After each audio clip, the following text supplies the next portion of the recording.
আসসালামু আলাইকুম। কেমন আছেন সবাই? সবাই সুস্থ আছেন তো? রমজানে সুস্থভাবে রোজা রাখতে পারছেন তো? আমি আলহামদুলিল্লাহ সবগুলোই রেখেছি। আল্লাহর কাছে দোয়া করি সবাইকেই যেন আল্লাহ সব রোজা রাখার তৌফিক দিন।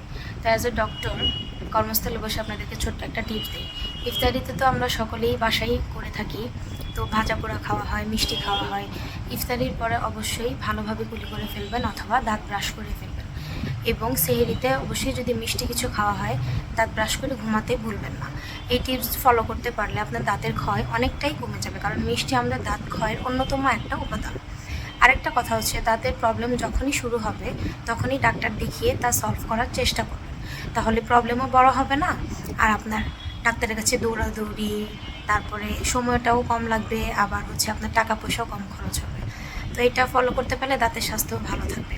আর রমজান মাসে অনেকেরই মুখে দুর্গন্ধ হয়, এটা অনেক কারণেই হতে পারে, অনেক রোগের কারণেও হতে পারে।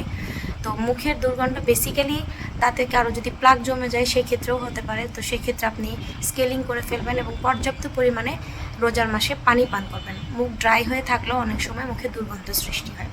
আজকে তাহলে এই পর্যন্তই। সবাই সুস্থ থাকবেন, ভালো থাকবেন। আল্লাহ হাফেজ।